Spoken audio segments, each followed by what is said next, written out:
Ça paraît assez simple, mais pourtant c'est une question assez profonde. Est-ce que les hommes et les femmes ont les mêmes chances dans le showbiz? Est-ce qu'il est facile de manager un homme qu'une femme? Est-ce qu'un homme peut tranquillement gravir les échelons par rapport à une femme? Autant de questions philosophico, culturaux, américains, enfin bref.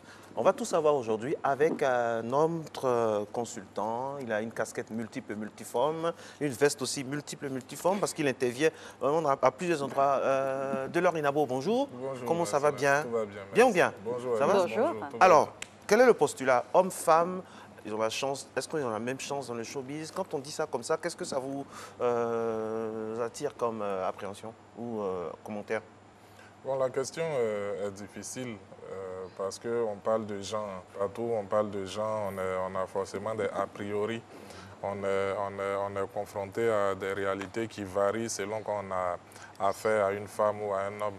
Mais à la base, je ne pense pas que les chances soient plus réduites quand on est en face des femmes plutôt que quand on est en face des hommes. Je pense que pour un postulat de départ, tout le monde a sa chance dans le showbiz. Maintenant, après, il y a des variations, il y a des contraintes, il y a des considérations voilà, qui peuvent varier d'un genre à l'autre. Pour disséquer justement ces agrégats-là qui comportent le show business, on va essayer même de définir qu'est-ce que le show business en environnement dans son entièreté. Bon, déjà, c'est un domaine très vaste. J'assimile cela à une industrie parce que ça l'est, je crois qu'on en a une fois parlé ici, une industrie qui a plusieurs maillons, voilà, dans lesquels plusieurs catégories d'intervenants s'expriment. Voilà, vous avez les artistes, les musiciens, les impresarios, les agents, les producteurs, les éditeurs, voilà, tout ce monde-là, c'est eux qui forment le showbiz. Les gens ne voient que la partie visible, c'est-à-dire les interprètes, les musiciens et autres, mais derrière, il y a tout un tas de personnel qui agit aussi pour l'évolution de cette industrie-là. Ok. Pour rester dans les mots-clés, c'est quoi une chance dans le showbiz? C'est quoi?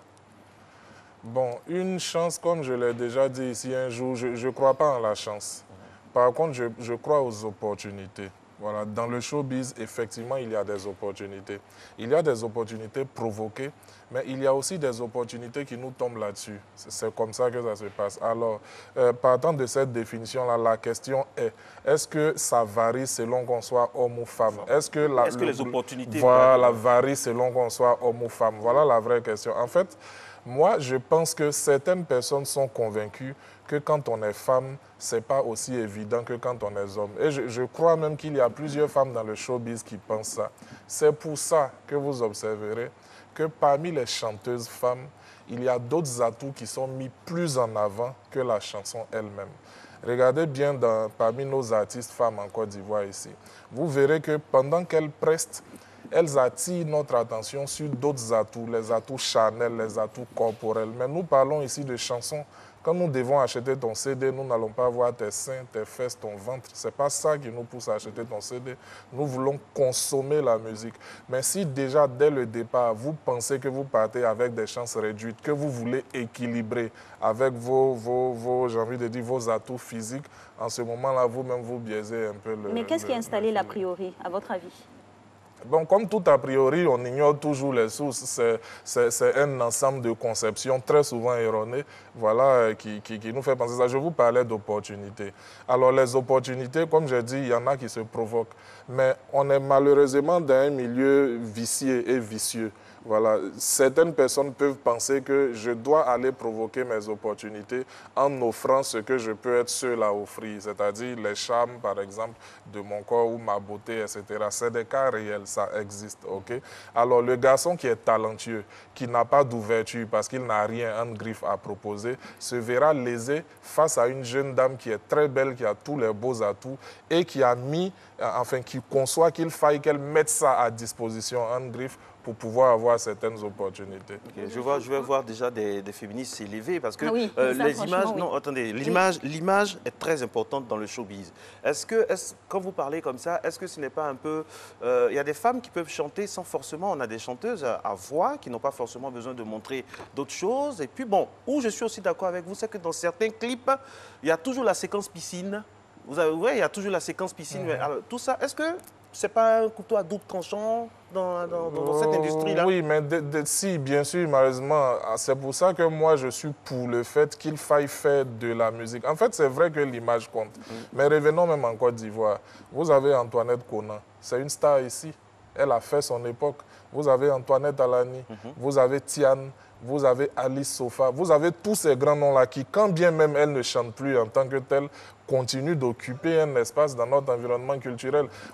J'ai jamais vu les mollets de Tiane, jamais.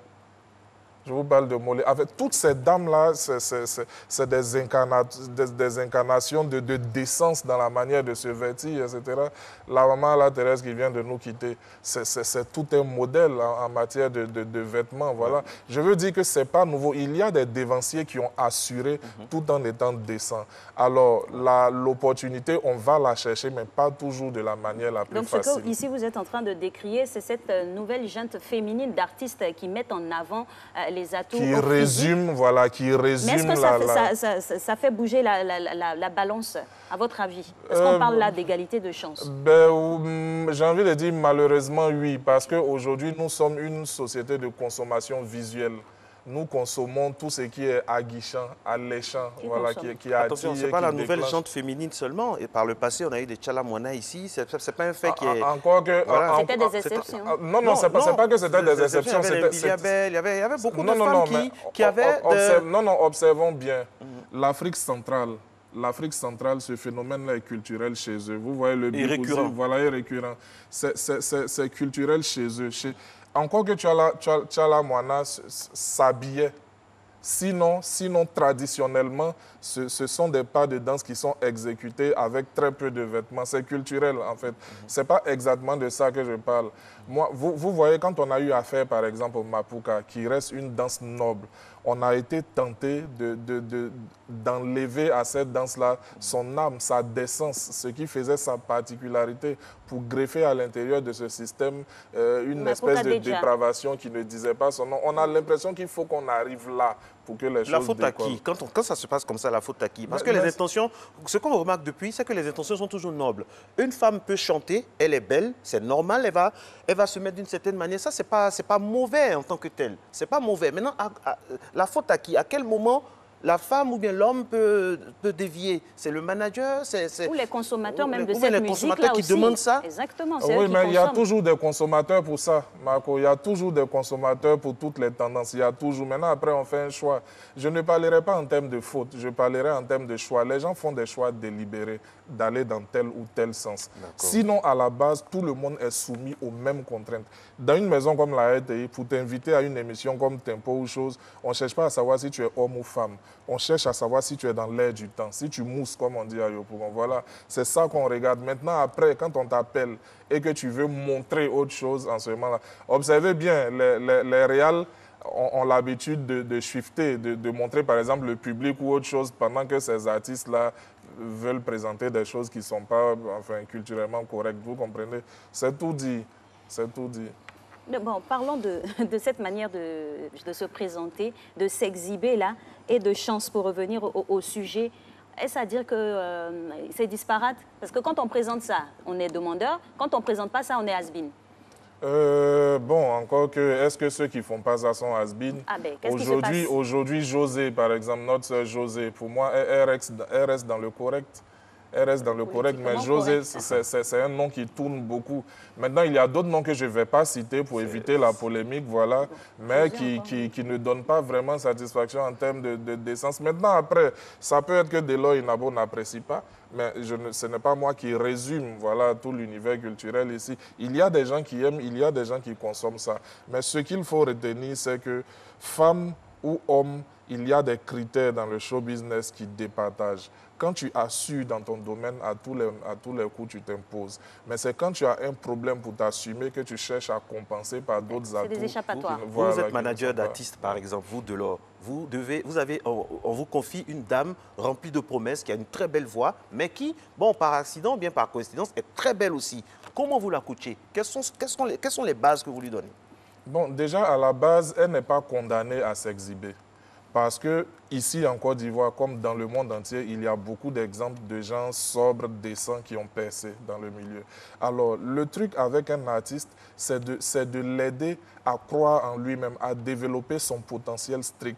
Ce que tu as et qui fait ta particularité, qui te distingue des autres, c'est ça qu'il faut développer. Premièrement, il y a des gens qui tombent dans la facilité pour dire, observe bien, celle-là, elle marche parce qu'elle fait ceci. On ne vient pas au showbiz pour faire du mimétisme, comme je dis. On vient pour s'affirmer, pour démontrer ce qu'on sait faire. Et donc, le travail de coaching sur un artiste doit consister à maintenir en lui la flamme de la croyance en ses propres capacités. Donc, qu'on soit homme ou femme, c'est ça qu'on doit développer chez nos artistes, en fait.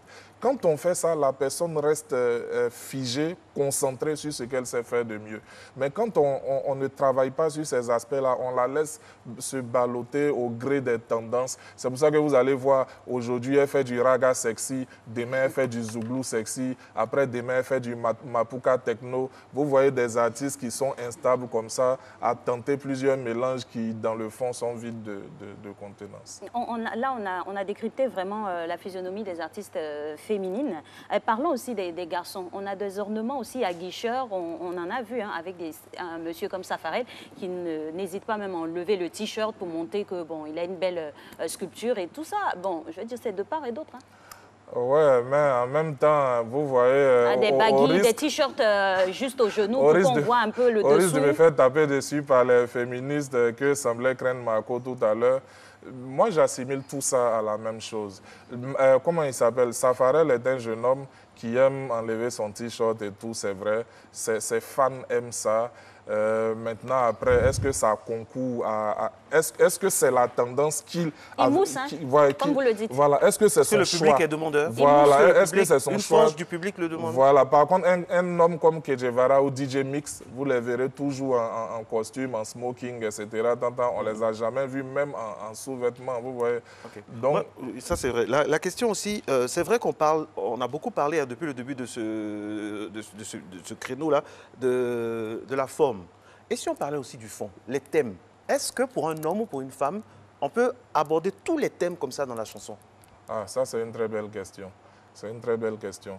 Il y a des sujets avec lesquels on se sent à l'aise quand c'est une femme qui en parle. Et puis, il y a des sujets, quand un homme les développe, ça nous dérange un peu. Voilà, je vais vous prendre un exemple avec des noms. Vous voyez Rocky Gold, les thèmes qu'elle traite, ça, c'est des thèmes pour femmes. Voilà, parce que la femme c'est plus le quotidien de la société, vous voyez, le vécu de l'homme et la femme dans le foyer, etc., la méchanceté. Vous voyez, la femme, c'est la sensibilité. Donc, quand elle parle de ces choses-là, ça accroche tout de suite. Mais il y a un chanteur zouglou... Lato? Non, pas Lato. Non, parce qu'il lui parle aussi de sujets vraiment qui chante, pardon, il faut circuler. Si tu ne parles pas avec moi, est-ce que je ne vais pas payer ma maison, quelque chose comme ça. Comment il s'appelle? J'oublie son nom. Amaral. Non, ce n'est pas Amaral. C'est pas Amaral, c'est un nouveau dans la trame d'Amaral. Oui.